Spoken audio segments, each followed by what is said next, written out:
All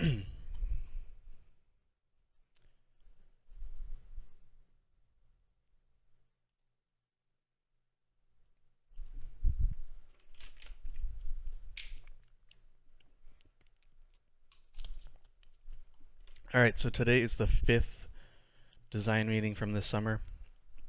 Um, I don't think I see anyone new in the chat, so we're just going to go ahead and continue from last week pretty much.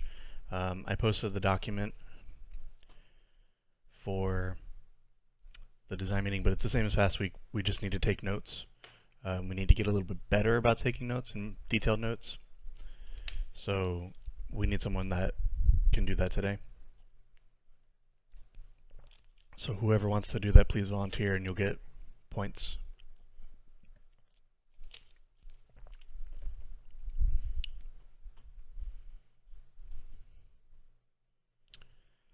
I think it's 10, if I'm not mistaken.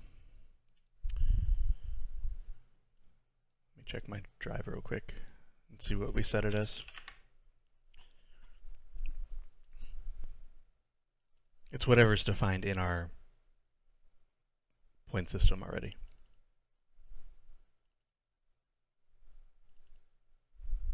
So it is set as 15 points actually. So we'll do 15 points for taking notes.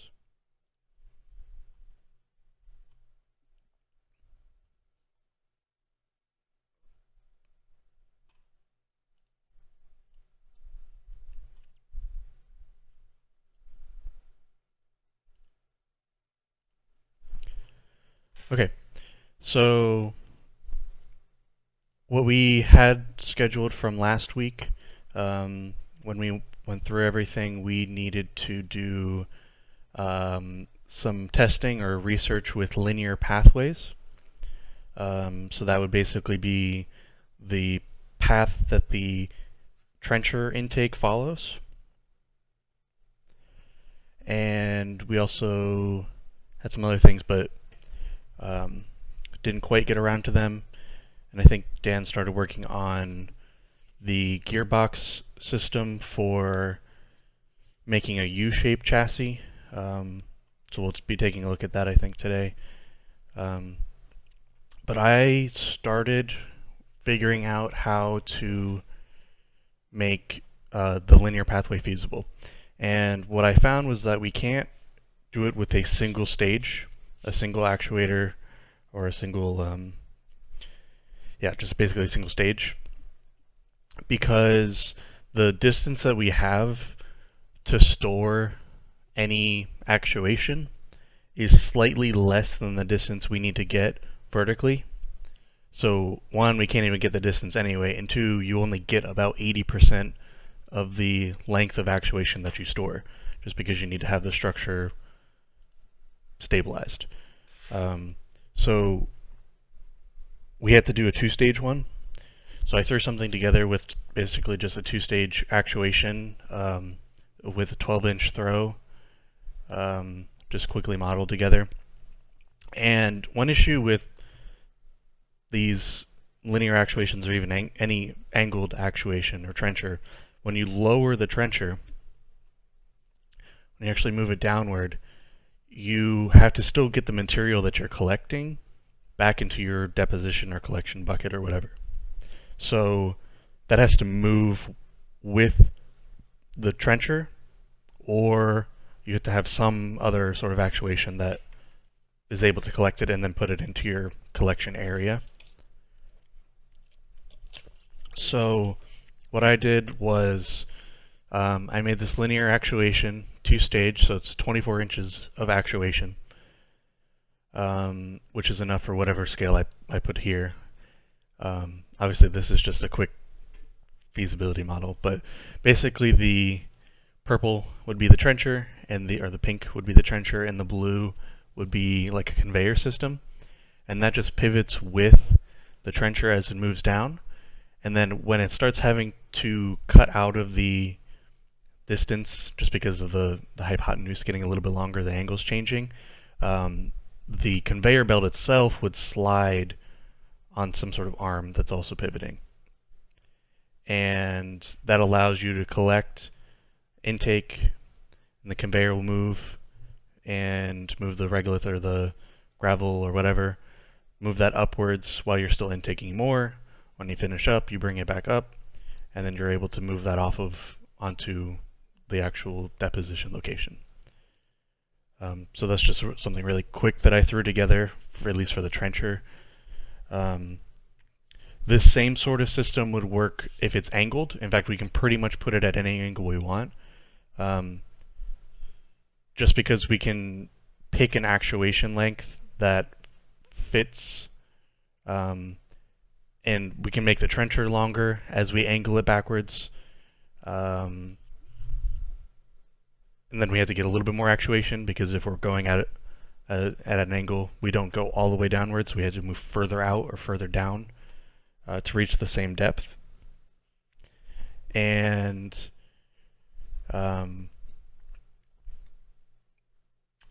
we basically have a degree of freedom that we can play around with there. So we can pick an angle that works best. If vertical ends up being that, then we go with a vertical angle, or if we find that going further out in front of the chassis, we can do that as well. We can also place the actual trencher itself in a lot of different places. We can move it further out. We can move it maybe even inside the chassis and mine downward. If we do like a linear one, we could mine straight down inside the chassis. Now that loses a little bit of conveyor length, so you might have to have an extra secondary storage spot, but that's things that we can play around with. But it is possible to do an angled actuation with 2 stages. Just have to have a really good sliding rail mechanism that we can make or buy commercially or what have you. But it's something that we can play around with.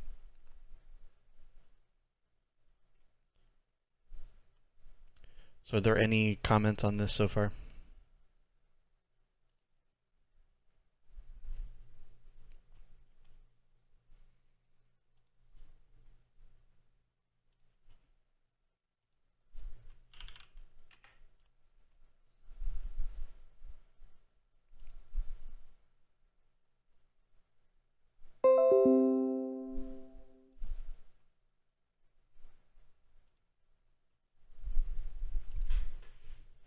Okay.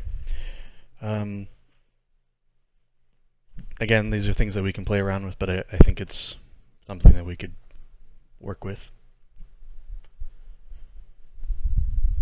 I'd also like to remind everyone that the raw scores are available from this past year, and teams that only mined regolith were capable of getting the minimum gravel amount. So Alabama, mind you, they mined 168 kilograms of regolith. They did get 2.4 kilograms of, well, actually, between their 2 runs, they got 1.2 and 2.4 kilograms of icy regolith just from mining regular regolith. So there's some percentage there.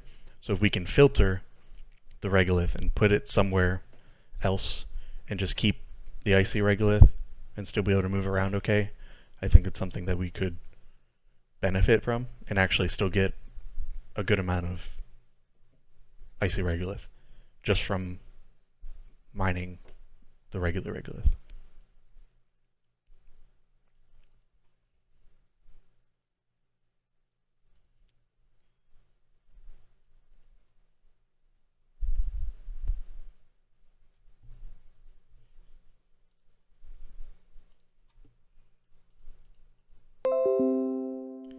SolidWorks is not happy.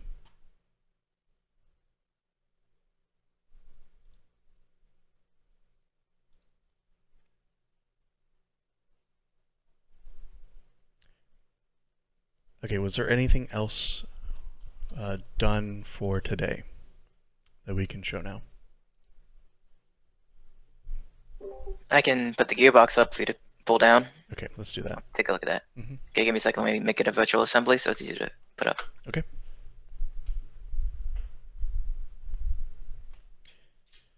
So as I mentioned, we are going to opening night. That is from 5 until 7 on August 20th. That's the night before classes start.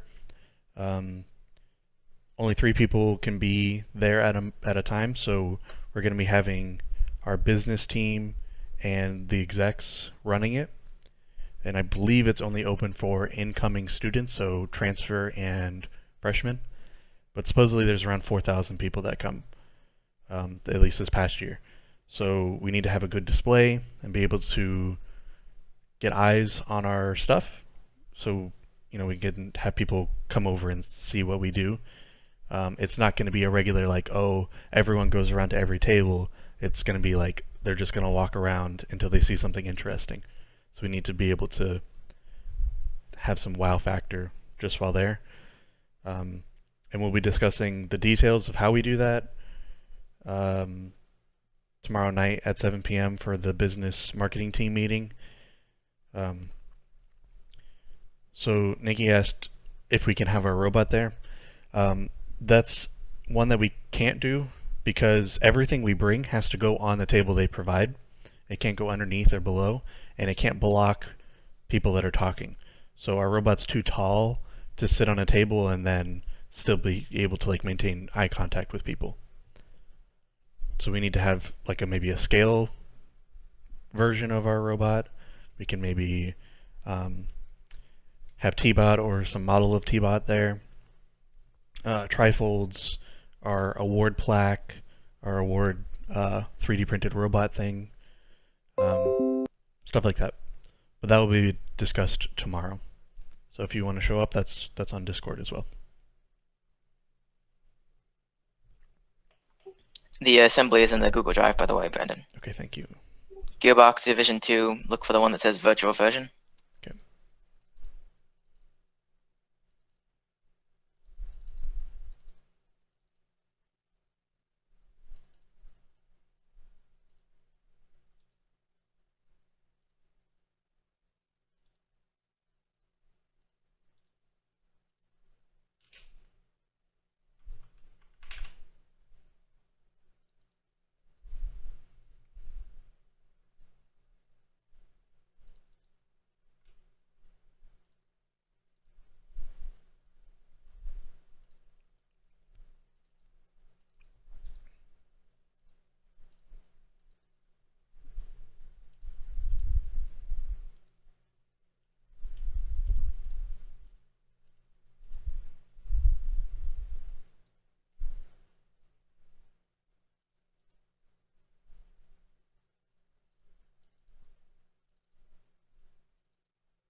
It is not opening, Dan.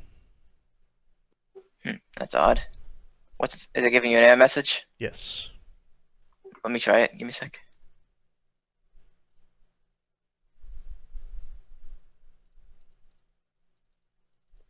Yeah, it opens fine for me. Oh wait, nope. Opened fine and then decided to not open fine.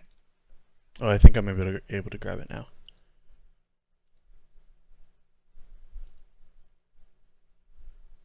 Let me see.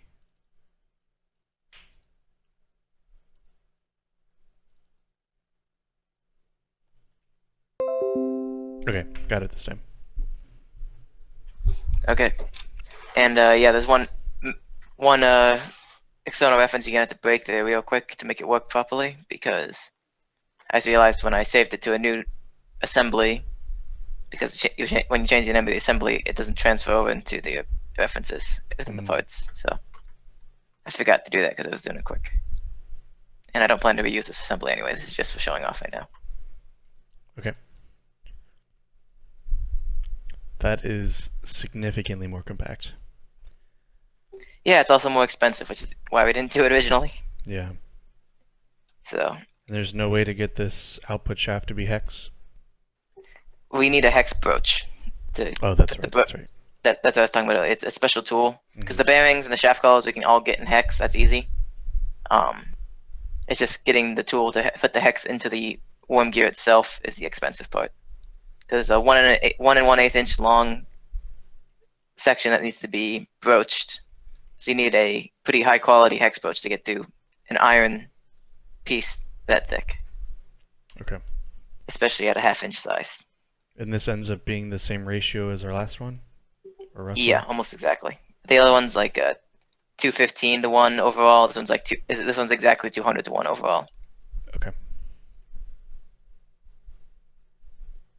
And it's going to need a lot of grease. So,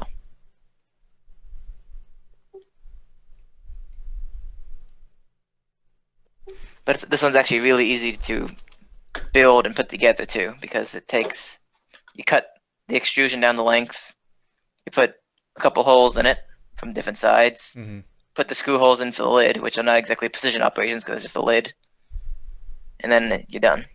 So it's really simple. And then not shown yet because I haven't had time to do it. There are going to be spaces in there to hold the bottom shaft from sliding in and out, and to hold the worm itself from sliding on and off the shaft. It's just going to be spacers and some screws. So Okay. it'll be nice and compact, nothing sticks out, and it'll be easy to mount wherever we want it because you can just drill holes wherever we want in the extrusion. So that would be my new recommended design.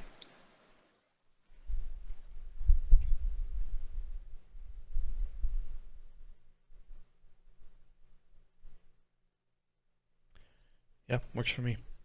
So we need to figure out about that brooch. Yeah, I'm gonna ask the machine shops on campus once the weekend's over if either of them have.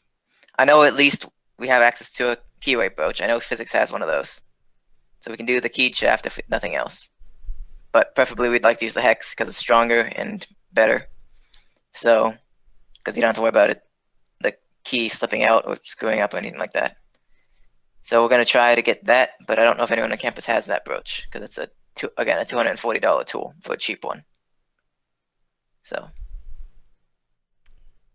I think we need to have the shaft from that's going through the worm gear. I think that needs to be braced on both sides. that's the output from the Versa. That's as long as it is. We'd have to extend we could put a set screw in the center there and then screw another piece onto it to extend its length. Because And the basically reason I make it say stronger. that is this worm gear is going to be going at like 1,800 RPM. Yeah, thereabouts. So that's going to cause a lot of wiggle. Okay, well then what I'd say is for that is what we have to do is when we get the Versa box, we just drill a hole in the end of that shaft, put like a 1/4 20 or maybe even a 5/16 set screw in it, take another 1/2 inch shaft and screw them together really tightly, and it'll act as an extender. We can bring that out to a bearing on the other side for the bracing. Easy to fix. Okay. Honestly, I wasn't too worried about it because it's a 1/2 inch shaft that's only a couple inches long. There's not much there, even at those speeds, there's not much there to do the wobbling. So I wasn't too worried about it, but we can brace it. It doesn't add anything in terms of complexity, really. Just another lathe operation to get the hole drilled for that.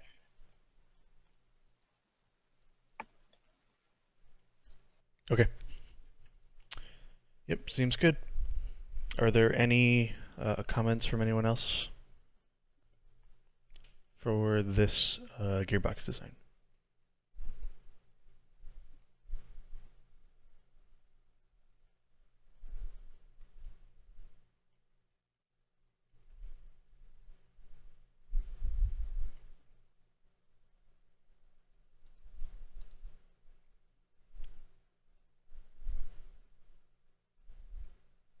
Okay. So we're going to go ahead and move into our discussions again. Just from a quick thing in chat, who would like to be working on the trencher design today?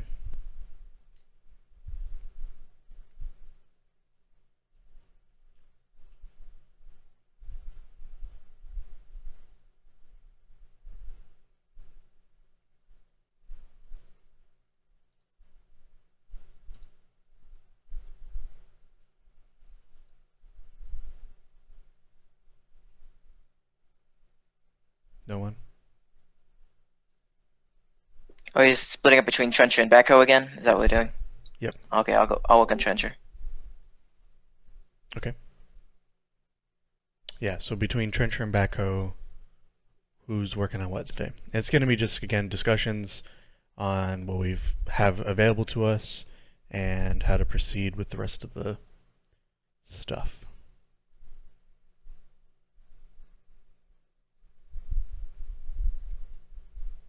I'll go backhoe again. Okay.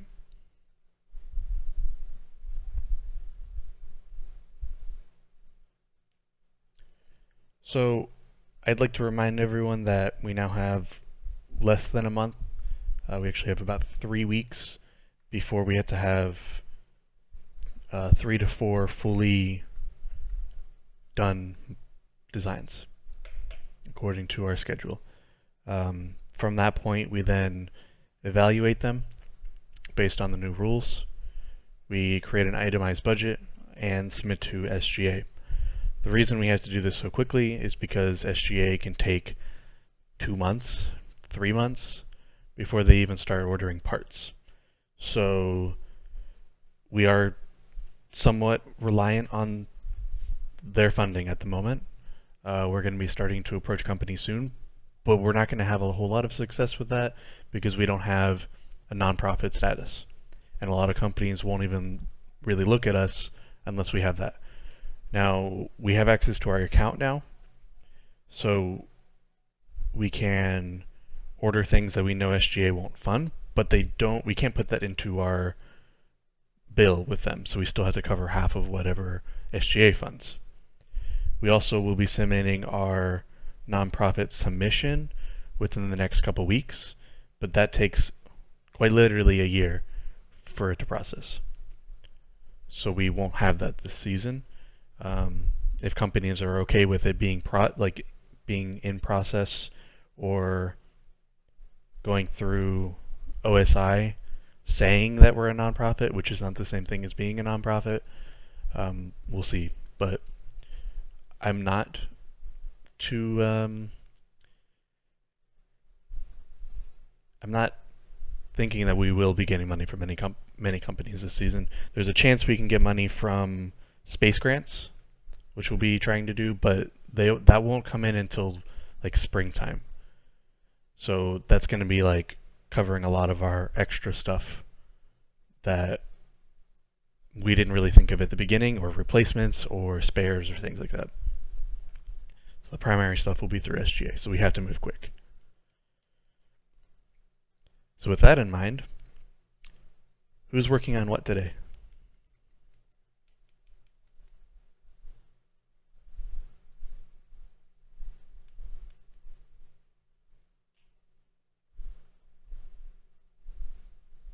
I can continue looking for another trencher design. Okay. So as far as the trencher goes,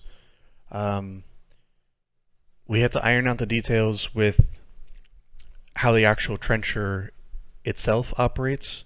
We had to iron out details of how we make the trencher go to the height that we need it to go to.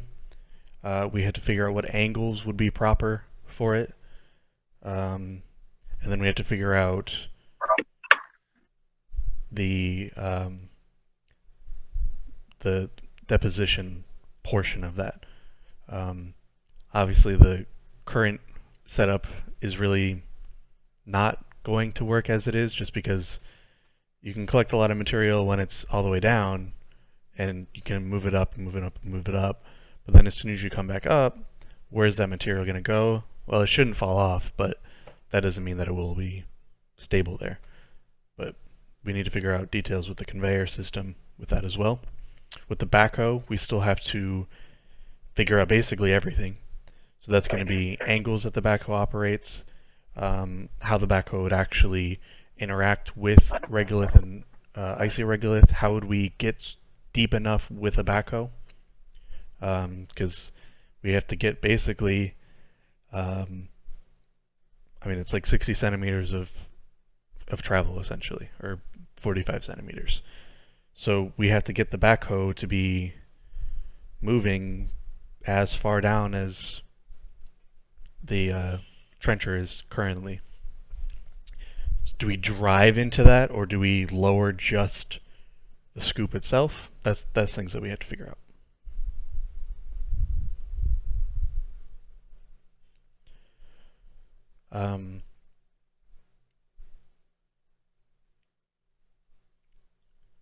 So we need to work. We need to work, and we need to get things done.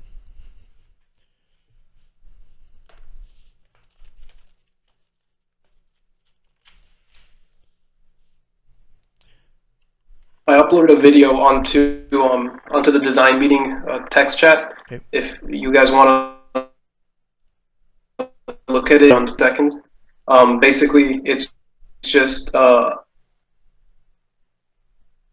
you can kind of follow this same process for the trencher. The welder that they have that you see 240. The issue we run into, we might have to do rivets instead for that section, but you can see a lot of the work that goes into creating that just really the tracking system for the trencher blade.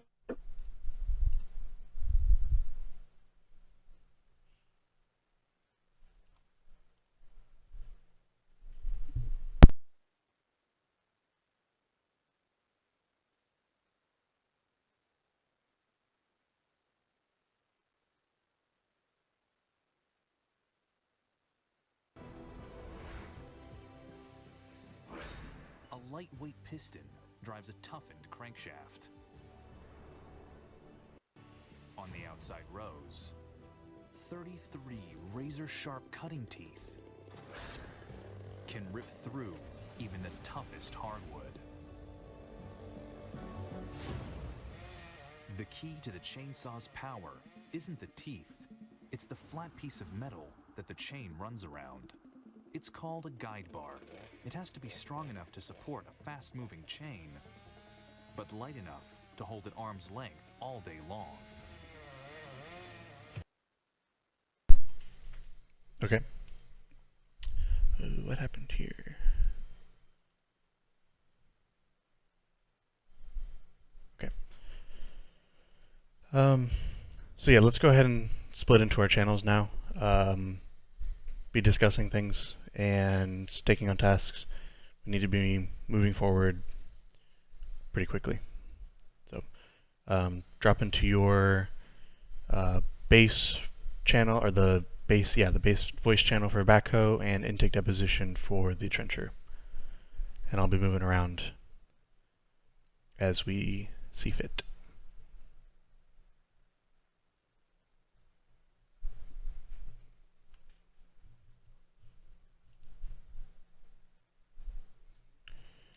Hello again. Hi.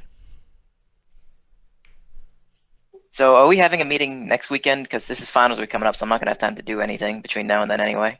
And I feel like that's gonna be the way for a lot of the team. Yeah, I mean, I'm pretty much the same way too, but yeah, I mean, I think, I don't know, I was under the impression that more things would be being done during the meetings, but usually our stuff is being done between meetings. Yeah, well, it's hard to do stuff while we're also all trying to communicate with each other about the stuff we're doing. So. Yep. And also between meetings, I don't know what everyone else's schedules are like, but mine's kind of hectic. So Yep. I haven't had as much time to get as much done as I wanted. Okay, so yeah, I think we will have the meeting, but it will. I don't expect anything to be done prior to it, if that's your concern. Yeah, I'm not even sure if I can make it next weekend, honestly. So. Okay. Because one day I'm going to be driving home, and the other day I might be working. So. Okay. Well, I mean, we'll send out the when is good and still try to find the best time that we can. So with the design that I showed you, feasibility, think it's okay? Think it's out It's there? a lot of moving parts. It's my biggest concern. So we have three. Well, so basically we have two sliding locations. And I assume the conveyor is constrained to the trencher. It's not doesn't have its own mechanisms controlling its motion, does it? Correct. Okay, so it's all controlled by the motion of the trencher. Yes. Okay. So it's just one actuation point, just between the two linear actuators, and because they're basically two different stages, you really only need one track for the trencher itself, and then you have the two actuators stacked or however. Um, and we basically, if we move them both at the same time, we get double the speed out of them than we would with just a single actuation. So we can go up with the higher torque actuators and still have a decent speed on the output. Sounds good. The main factor that's going to control how fast we can go up and down is going to be the trencher itself, though, more so than the actuator, I feel. Right. So we need to have the options to, be able to move at different speeds. As far as the torque needed on that, since it is the point of actuation, we do need to have it be able to lift up the weight that we mine, rather than just the weight that we have on there. With the linear actuation, we can have it where we kind of offset the weight of all of our mechanisms itself with some springs, or like yeah, I mean it still ends up being a spring, but it like unwinds as it goes down. Like a coil tries, spring? Yeah, yeah. So you can offset a lot of or some of the weight with that. Not a coil spring, a constant tension spring. Coil spring is what you think of when you think of a spring already. Never mind. Vex has some videos for one of their FRC game robots for using Vex VersaFrame as like a linear track. And they make some stuff that already allows for that. Just some different gusset plates that are already made. But they, on the video that I'm gonna post in just a second, they have one of those springs on it, and this is something that my team used in the past.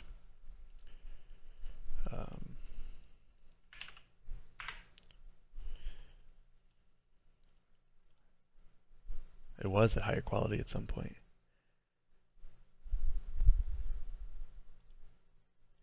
Yeah, but they have it on one side. Did I miss anything important? Not really. Okay, cool. So yeah, we have one of these tracks for it, for the actual linear actuations.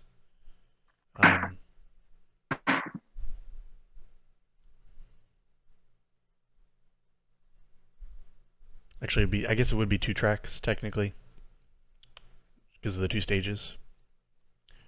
But it's just how you would mount the actuators themselves, and the actuators would control the motion. And then when it lifts back up, we'll lift the weight with it.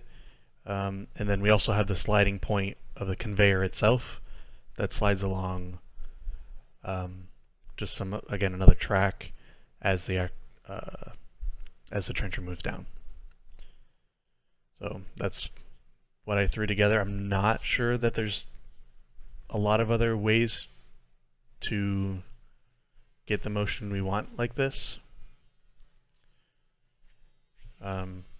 Certainly not from a linear actuator. It would have to be from like a lift,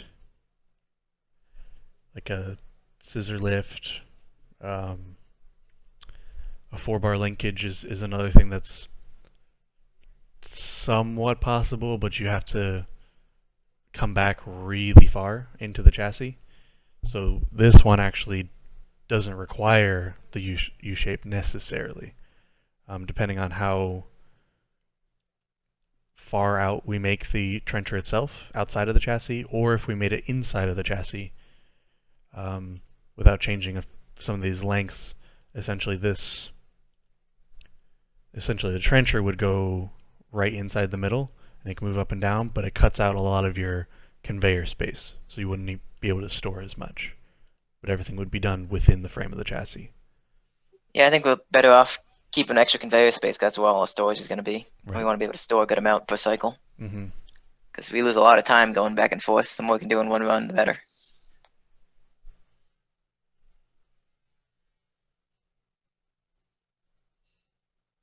Do you want to use this kind of well, you want to consider using this kind of linear design to raise our trencher intake. Mm-hmm. Yep. And the same sort of thing can make an angled version. You can have the angled trencher and still that path be linear, or you can make the trencher itself move at the angle. Again, it's still just at the end is just three linear tracks, and then the actuators. So depending on how you set that up, you can get the angled motion if we see that that's best, or the linear path if we see that's best.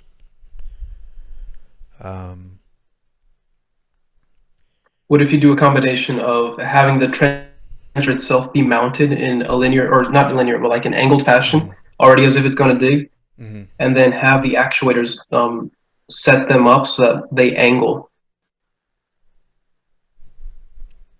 Like take the video you showed us, but tilt it 45 degrees, and that's now your orientation. Right. Right. Yeah. That's just three tracks, and whatever way you orient them is how the path would go. So I think we have a lot of room to play with this design, but the critical part of it is either finding a good track system or designing a good track system that's cost effective and sturdy. One thing we could do for the track system, we have the VersaFrame as an option, but another thing is called the Open Linear Rail system from Open Builds. I use it for building 3D printers. Really rigid, and with their high strength wheels, those things can take a lot of loading in multiple directions. And they're very straight, so they have a high degree they're made for 3D printing, so they're made really straight. Yep. Yeah, these ones are good too. This one, right? Which ones are you talking about? The VersaFrame ones? The open rail, linear rail. That's what you said, right? Open Builds, Linear Rail, yeah. Yep. Okay, I couldn't tell what you're looking at because it takes a minute for them to load up on my screen from yours. Yeah. So, delay. But yeah, that stuff's good. What how would you plan on dust mitigation for that? Like if we want to keep all those dust? You're cutting out like every other word. I don't know if that's happening to anyone else, but I can barely hear you. I hear it too with you guys every now and then. So let me try again. Holes, you have those grooves. How do you keep dust from getting into those? We can cap the ones they're not using. The same way we do it with any other mechanism, right? Or the chassis or anything. You just close up the holes that you're not using, or having like grommets or rubber things or whatever around the ones that you are using. So which is cheaper, that or VersaFrame? Because I see them they're basically the same technology. It's wheels on an aluminum extrusion. So I think cost is going to be the biggest factor there. Or availability. Well, with the VersaFrame, you have to get the gussets, you have to get the bearings, you have to get the rollers. Like, there's a lot of extra stuff you have to get with it that don't like come in a kit per se. The only thing that Vex sells is the frame and the gussets that are at the correct length for fitting around their frames. Okay, so we may just want to go with Open Builds then, because they sell it as a kit. Yeah. So. Hey, I was just watching the Twitch, and I saw you guys were talking about frames. You might also want to look at a thing called Unistrut, because we use that at work, and it's really good for creating frames for things as well. Okay. So we're specifically looking at like the linear rails, because I think as far as the chassis frame, we're pretty much set with the Versa. Yeah. Because we're getting all of Vex stuff for the motors and actuations and stuff. So we're in good hands with that company. But yeah. So just finding any good rail systems, and if Dan, you've had good experience with this company, I think these are pretty solid prices too. Like these are good.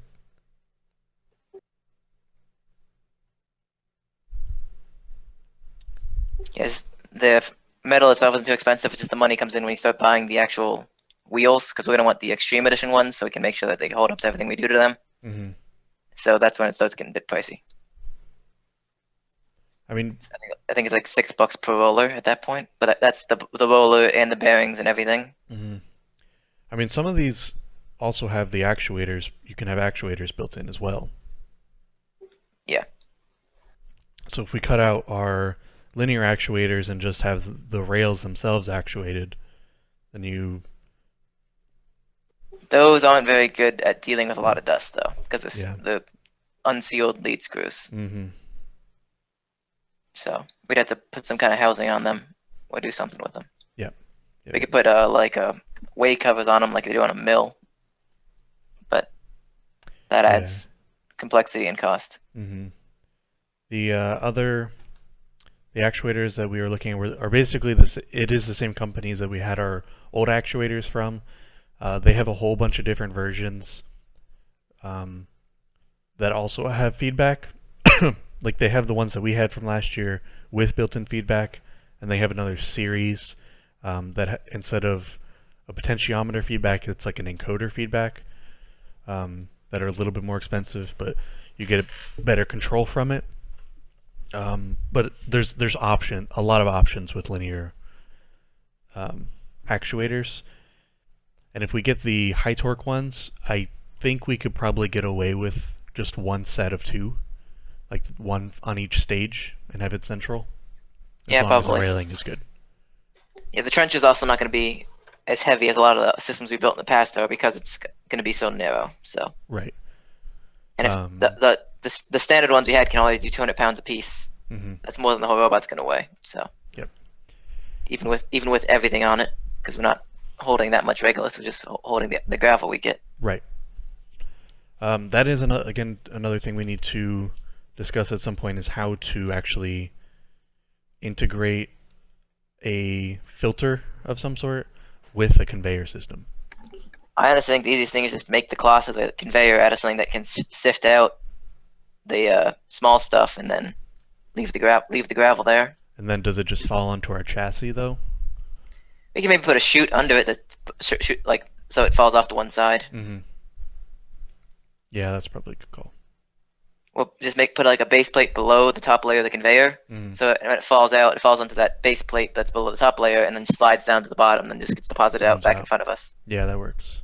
It's really easy to do. Easy. That way, we can actually just have the conveyor twitching back and forth while we're mining onto it to act as a sifter without having to add a whole other mechanism.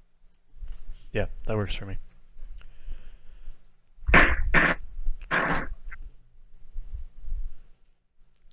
Trying to find a video of one of the teams who competed who also used a cloth. Mm-hmm. Just used it. I think their actual like collection bin broke, and so they just kind of had to do some last minute things. Well, no team would have sifted yet. Sifted, but I'm trying to see, because I think what I saw from them though is that a lot of the regolith just got stuck in the cloth, and so it just it acted more like. We don't need to use cloth specific. We can use like a plastic or wire mesh as well. Mm-hmm. Ones that wouldn't be so easy for the dust to stick to. Because if it's a cloth, it's gonna stick in every little porous fiber. Yep. Mm-hmm. If we just use a wire or plastic mesh, because the gravel is like what on average, a centimeter, they said, something like that. Yeah.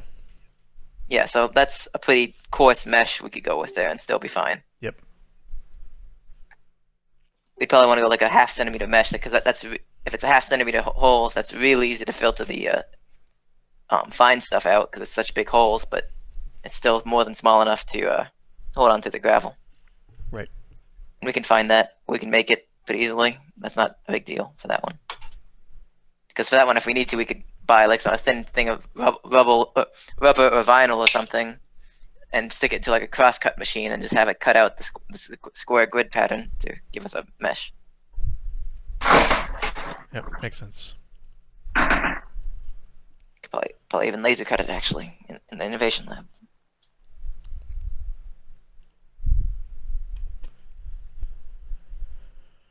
All right, so other ideas as far as trencher actuation.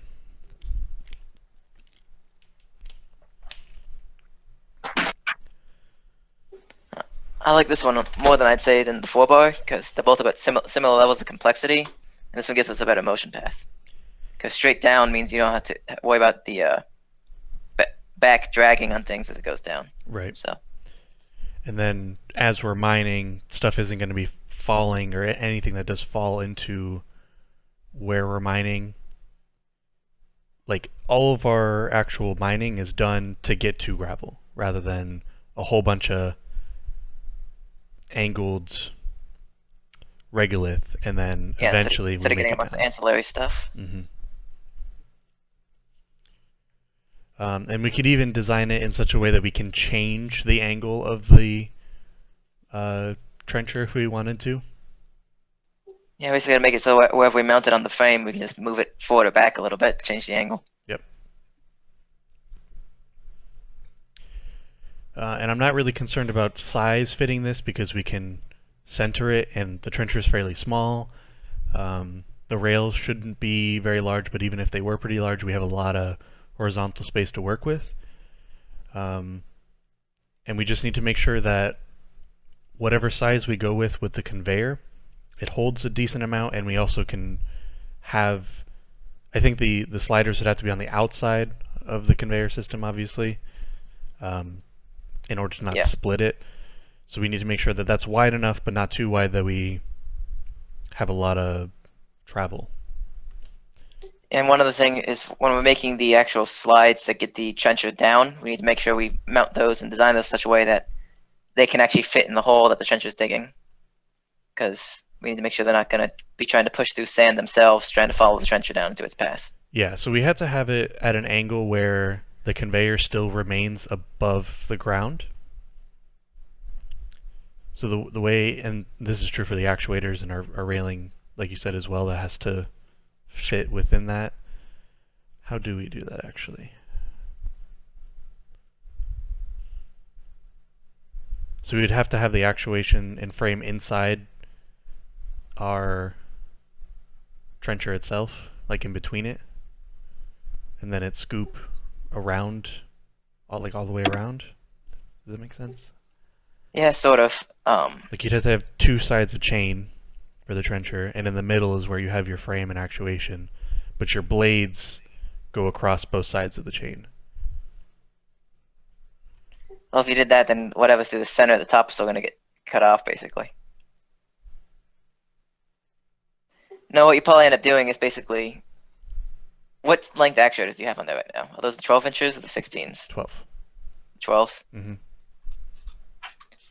Maybe best to do something like a 16 and then make it so that the entire portion that comes out and goes underground can basically be ensconced within the trencher. Mm-hmm. And we have the space to fit the 16s as well. It's basically this. We need like one 16 and one 8, really, because that would give us the same overall travel. And whichever, I mean, we have the space to fit a longer actuator. Whatever length actuator you, like whatever stroke length you have, you add basically 5 inches, and that's how long the actual actuator itself is, and that's how much you have to account for. As it stands, we have like 4 inches for the first stage that we can go vertical more. Actually, maybe even more than that. So we have 5 to 6 inches that we can add to this. So we can go up to a 16 inch, yeah. So we can fit the 16 inch. I don't know, whoever ends up CADing this one out is going to have to figure out the exact method of getting it down while still making it so it can get in and out of the hole. Mm-hmm. So, because we don't want to have the actuator trying to push its way through dirt next to the hole we're digging instead of going into the hole. Which may actually not be that big of a deal, because digging it is going to loosen up that regolith so much it probably could just push its way down. But we don't want to do that if we don't have to. True. Yeah. because it's gonna gum up the mechanism. It's gonna force dirt into itself, basically. So Right. best to avoid that. That we gotta put really good seals on this thing. Mm-hmm.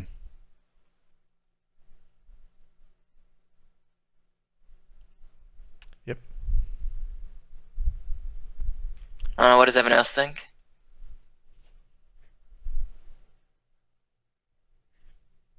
Just to make sure I'm looking at it correctly. Mm-hmm. That blue part, that's going to be our conveyor, correct? That's what Correct. do you have there? Okay.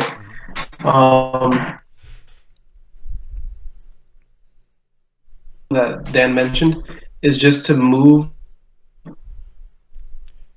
because right now we have our trencher going in straight up and down, Right. which basically means that our not straight up, depending on the speed that we run this at. So if actuator a little bit back, when you extend it, your trencher might actually pivot to a little bit of a smaller angle than that. Shoot straight up, you'll have it shoot back onto the track. Jesus, I'm only hearing like every third word you're saying. I have no idea what you just said. Do you have a bad connection or something? Are you in a low Wi-Fi zone? I'll type it out. Type out the gist of it. Okay. Yeah, sorry, I No, can't hear you still. Yeah, I couldn't really make it out either. No worries. Here, let me.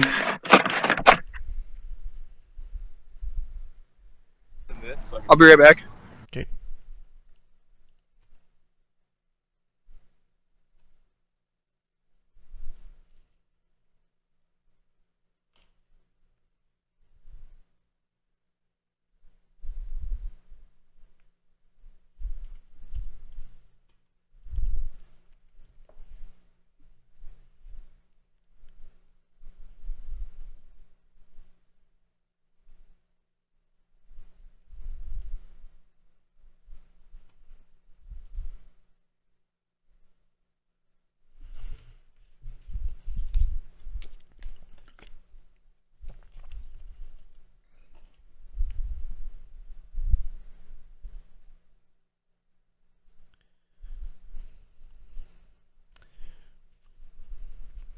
So Jesus said, move the actuator back along the conveyor length, and that results in the trencher having a smaller angle as opposed to it going straight into the ground.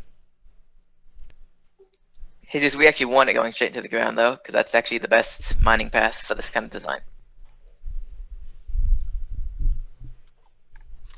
Straight into the ground means that you're going to be launching your gravel straight up, though. We're not launching anything though. We're not running that fast, in all likelihood.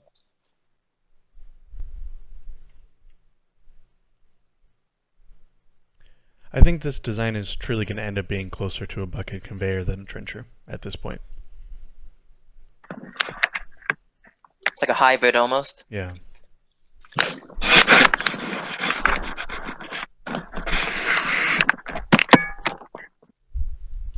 Trenches are good for material removal and getting down deep and removing material, but when it comes to collecting it, they're too fast and unpredictable for it, which is why I think we're toning it down a bit. It seems more like a bucket conveyor.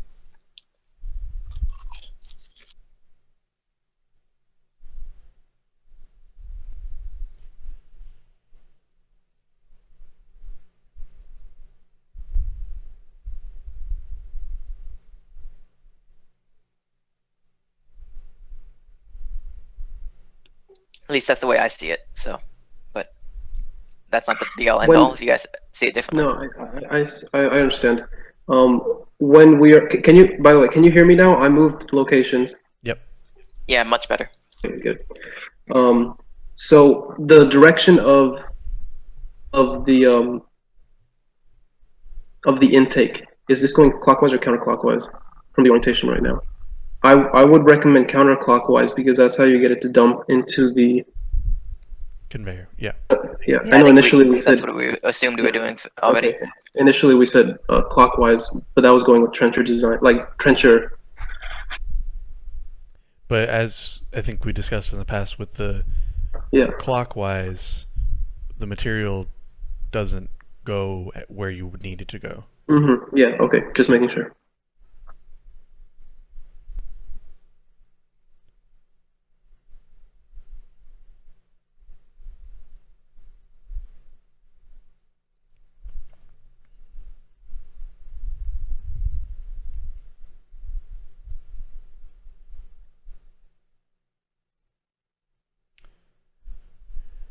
All right. Are there any other things that we need to discuss with this particular design before we iron out details of its creation?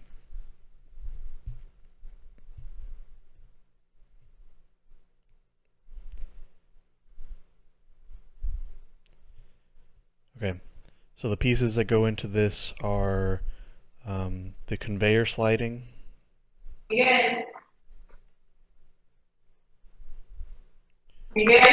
We have stage 1 for the trencher slash bucket conveyor.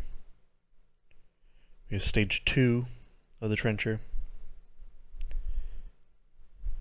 We have the trencher itself, or bucket ladder, or whatever term we're going with at this point, hybrid mining mechanism.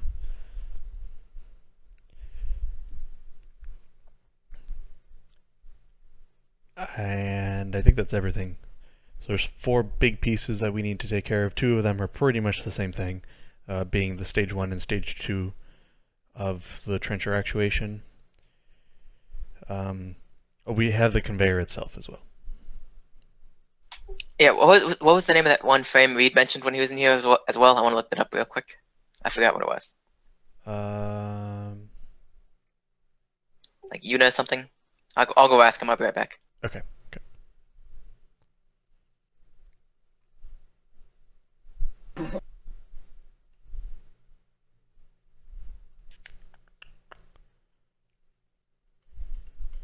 Okay, it's called Unistrut. I'm looking it up now.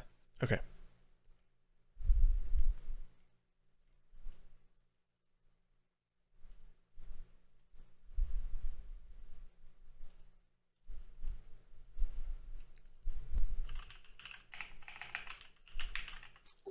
Link is in the channel if you want to take a look at it and put it on the stream for everyone to see. Okay.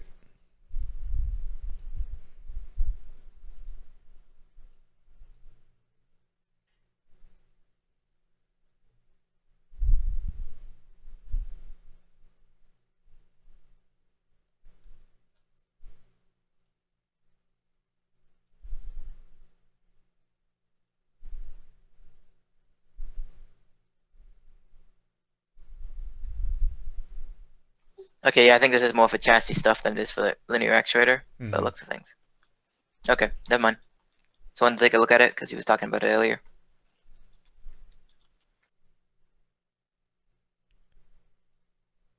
These have some pretty complex presses on them.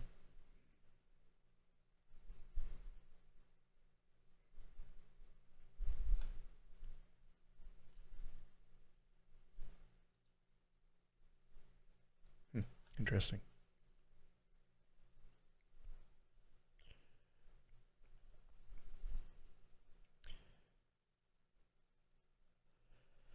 Okay, so the tasks that need to be done are, we need to find an appropriate length sliding rail mechanism. So we need to have a few different options. If you can find ones that have models available, try to stick to those. If not, just model it up really quick if they have dimensions given.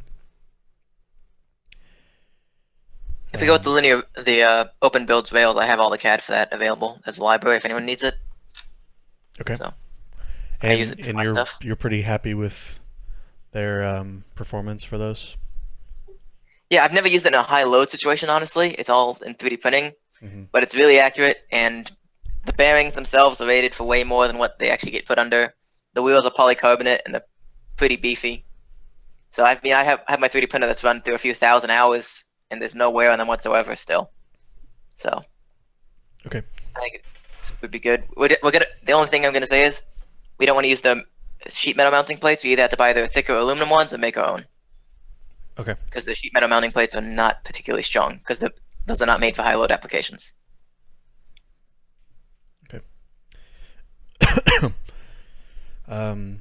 So yeah, with those rails or slides, we need to figure out the correct lengths that we need to work with to get the trencher to go where we want it to go. So we just need to mock up some correct lengths right now.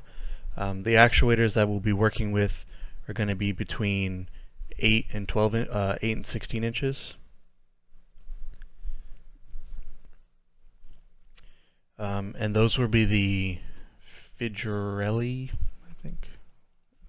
I'm not sure if I'm saying that. Figurelli actuators, I think.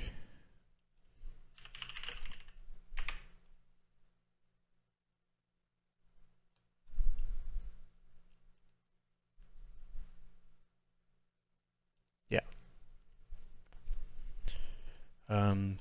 So the ones we have to work with those are a couple different versions, but they're all essentially the same thing as what we used last year, just with some different sensors and stuff inside. They also have some heavy-duty actuators, which I don't think are necessary for us. So we can stick with the, what is it? The OS series is what I very quickly modeled mine after. And the feedback rod linear actuators. The feedback rod only goes up to 12 inches. The OS series goes up to 30 inches, and they have an 18-inch and a 12-inch at different speeds. I don't actually see one that is 16 specifically, so we need to look at that.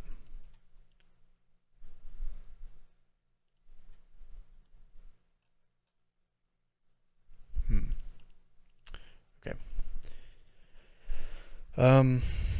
We need to get the actual trencher bucket figured out. So I'd like to see a couple different bucket designs. Since we are going for gravel and regolith, or we have to mine gravel and regolith, we need a bucket that fits both of those. I would also recommend the bucket be made out of Metal. either sheet metal that we bend, or out of some kind of off the shelf metallic, like extrusion profile, maybe, that we can buy the profile, cut it down, and just put some caps on it, turn it into a bucket. Yep. I agree with that. And any preference on the thickness of that of the sheet metal? Probably, if it's steel, 1/16 of an inch is fine. Aluminum, 1/8 inch. All right. Both of those are probably overkill, but it's safety. Yeah, for safety.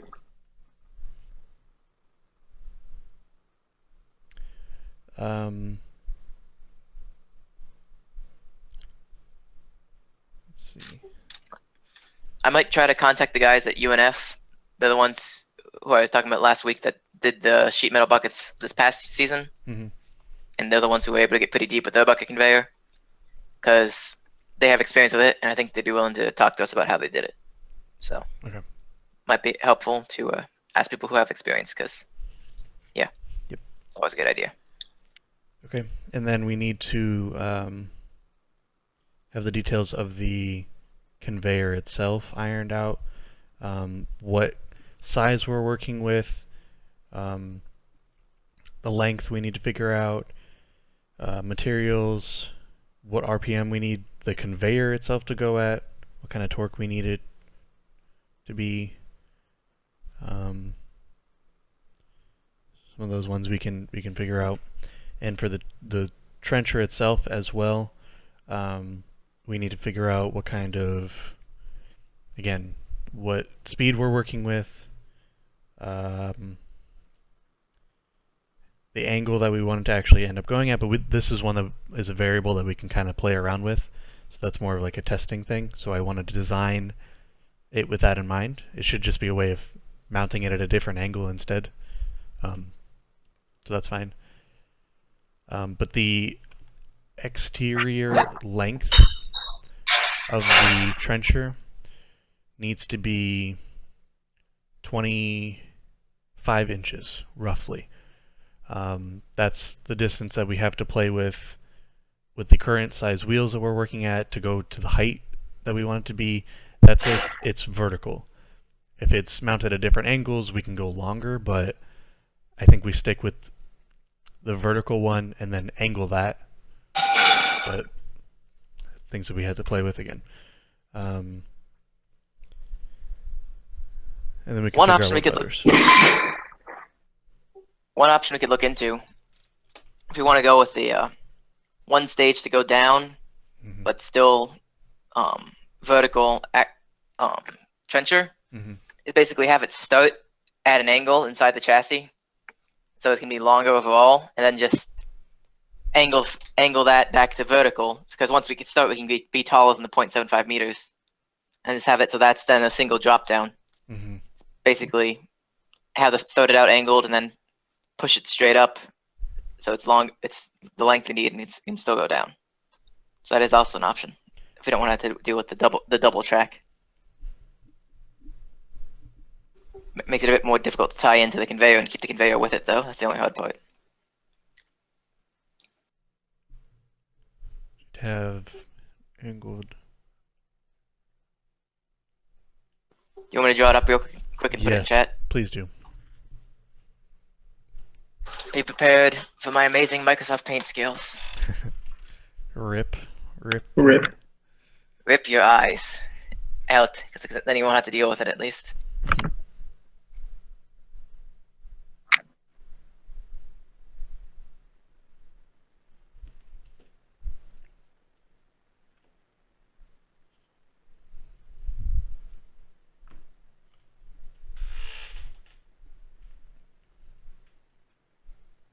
If you have other things to discuss, I'd do so now because it's going to take me a minute to draw this.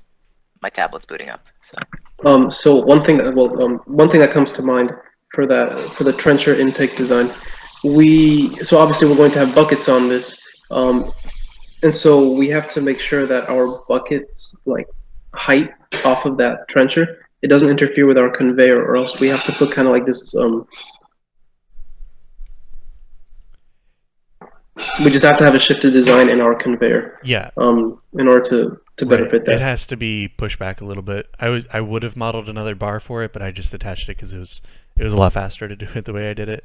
But yes, they do. The conveyor has to be an inch or two away from, maybe just an inch away from the blades themselves. So when the material throws over, it just throws onto the conveyor, but the conveyor can still, or sorry, the buckets can still rotate all the way around. That should just be a matter of like a fixed offset in our linkage bar, like a linkage system. Okay, all right. Ideally, anyway.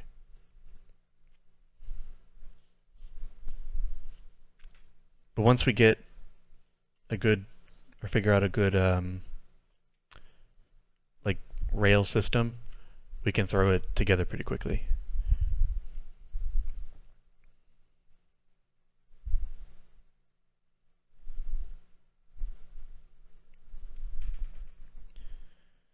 Okay, so I'll be adding these tasks into Trello before the end of the day today.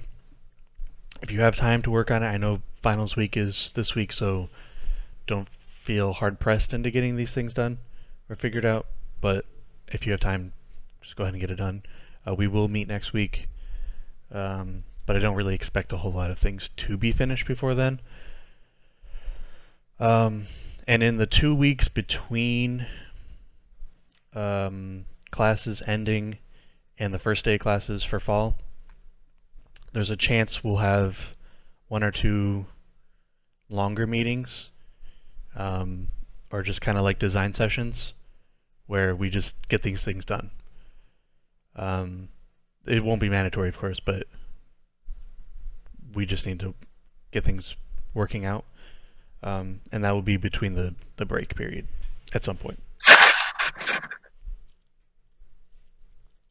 And during the semester, we'll be meeting weekly for long meetings on Saturdays, whenever there's things to be worked on. Once we get the bill passed and budget figured out, chances are there'll be like a month period or so that mechanical team won't have to meet on those long Saturdays because we won't have parts and we won't really have anything to do.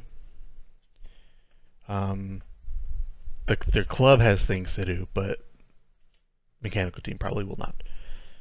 So during that time, we'll be either just off or working on other side projects for like outreach or things. Okay, the table drawing is up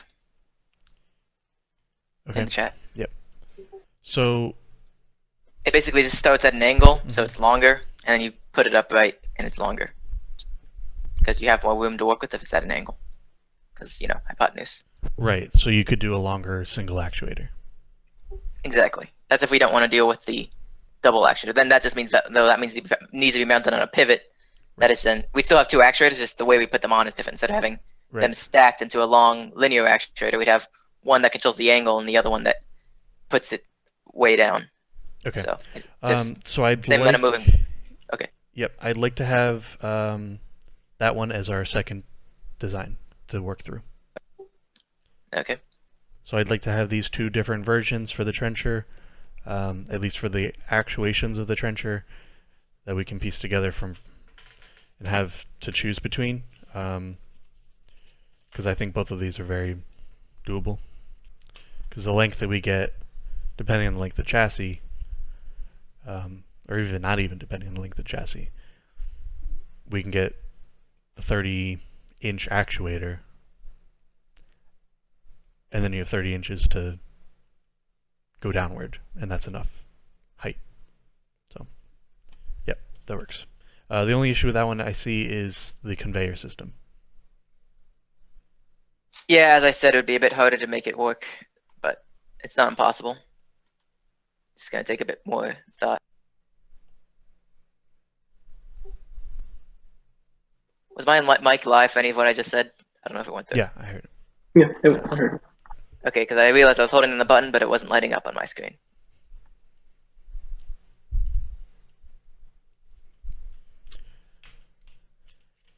Okay, I think that's enough for trencher today. We need to iron out some details for the backhoe. I'll get these Okay. up, these tasks formalized on Trello. Oh, we are moving over to the other side then? I don't think that they're working over there anyway. Okay. Do we want to invite them over to this side so that we can then start working on? Yeah, let's do that.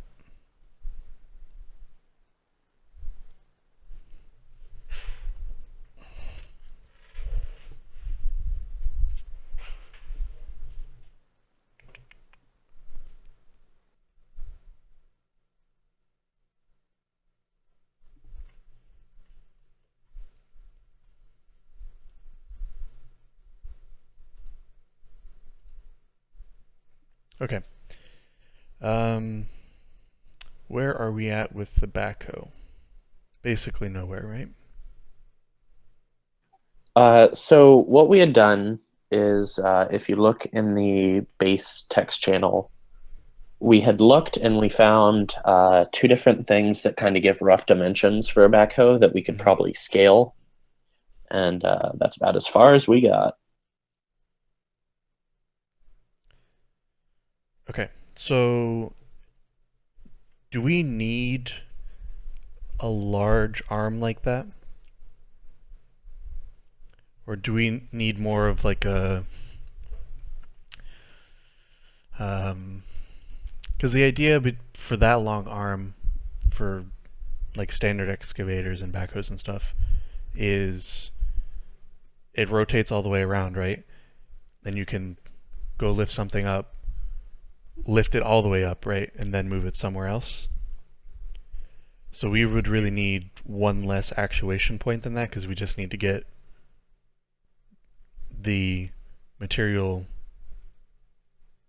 vertically and back into the collection bucket, I think.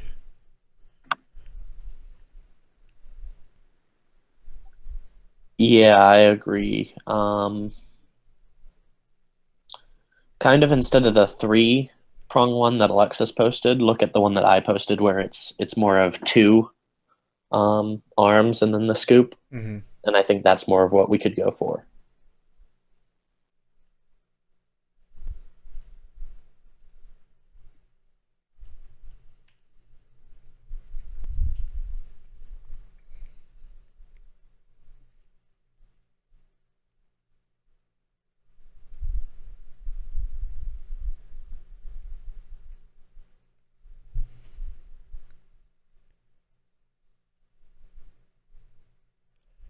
Okay.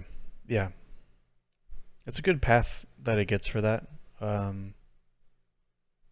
don't need to get quite as high, so we can shift that a little bit, I think. Let's see.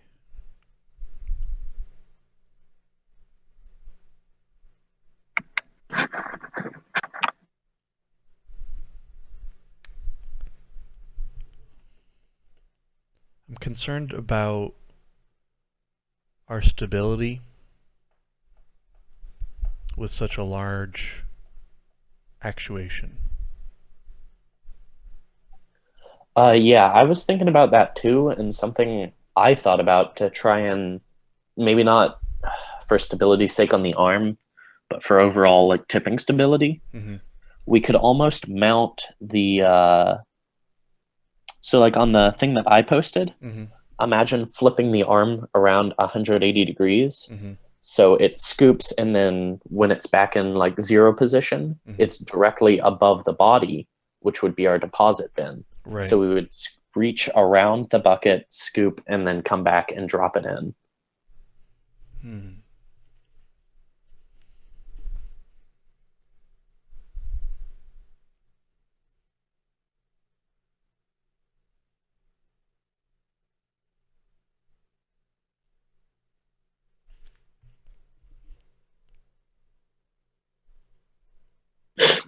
Okay, so we need like a 2. Do we need 2? Yeah, we need like a 2-degree freedom arm actuation, and then the bucket actuation, which I think is just 1 on a 4-bar linkage for the angles, and then you have 2 arm points.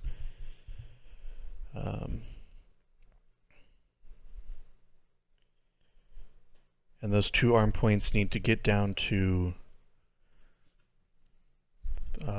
what height were we looking at? It was, let's see.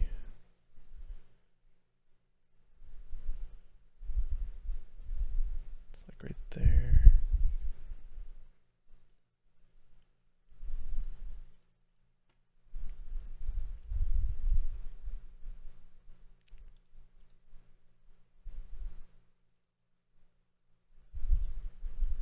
Between 17 and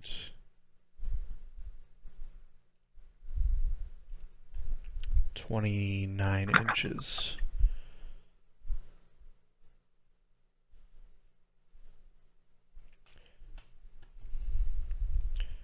So you see that, let's see, the path of that arm that they have laid out? Yeah. So we need to figure out what path we want to get like that. So we need to draw up that path, and then we can figure out our linkages from there. Okay, I can work on doing that this week. So we need that path, and basically the bottom of that arc is 60 centimeters below the surface.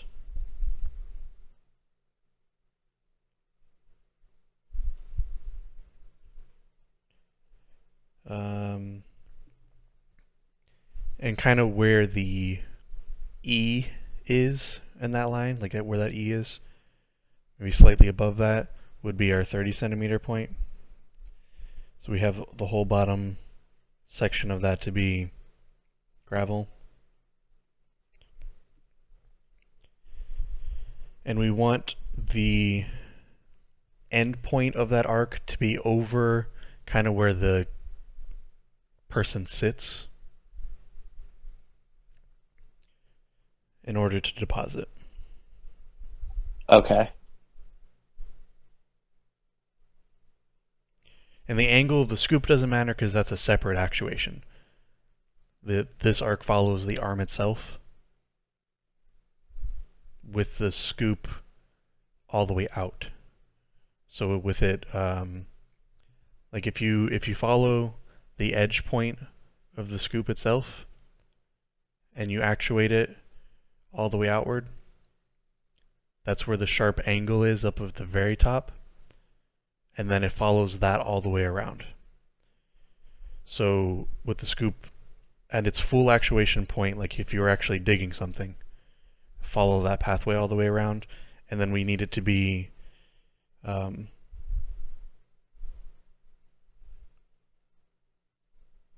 its resting position over the deposition. So we have to kind of follow that path.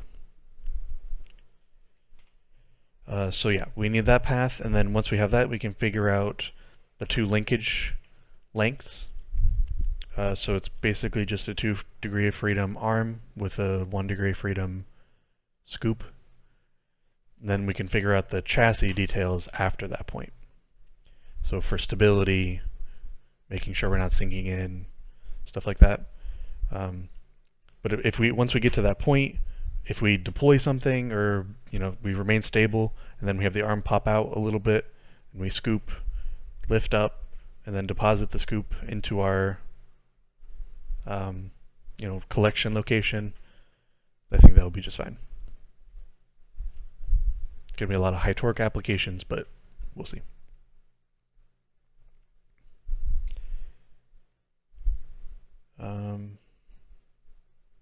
So yeah, that task, and then the size of the scoop is something that we need to figure out as well. So do we go... obviously we can't go the full length of the chassis. Hey Dan, are you around? Yeah, what's up? What was the width of our buckets last year? 12 inches.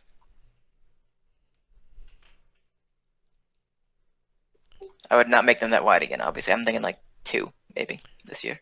Right, but for the That's for a big scoop, I think 12 inches would work. Oh, yeah, this is about the backhoe. Sorry, I'm answering emails from work right now, so I'm not paying 100% attention. Sorry. Yeah, so I think 12-inch width for the backhoe scoop is ideal. And then we can find out the kind of arc that we need to follow for that. So those are going to be the two tasks, are the path that the scoop itself needs to follow, and then the size of the scoop. Sound like a plan? Yeah, I can work on that this week. So. Okay. So that's going to be the end of our formal meeting. There's still 30 minutes left of our scheduled time, so if anyone wants to do some of these tasks now or start thinking about these tasks, let me know, and I can let you know which one we need to look at. The ones that we have available, again, are the path of the scoop, the design of the scoop, the research of the railing/linear slides, bucket design for the trench or bucket conveyor thing, the details for the trencher bucket would be the size, length, material, its speed, and torque needed for it. So that's like a research task.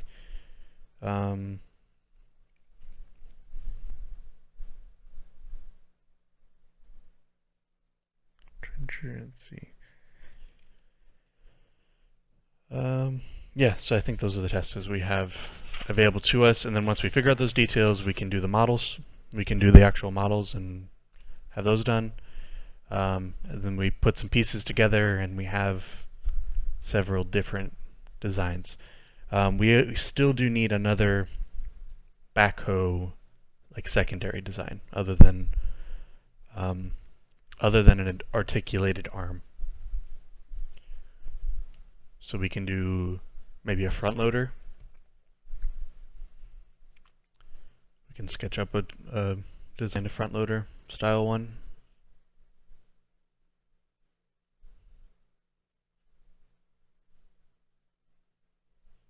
Front loader is tough because of slipping on the material though.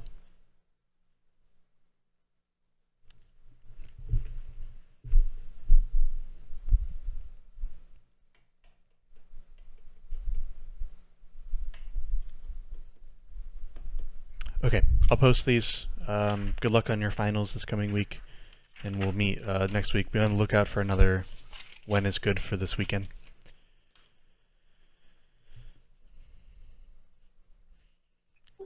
Sounds good. I'm out. Alright, bye guys. See ya.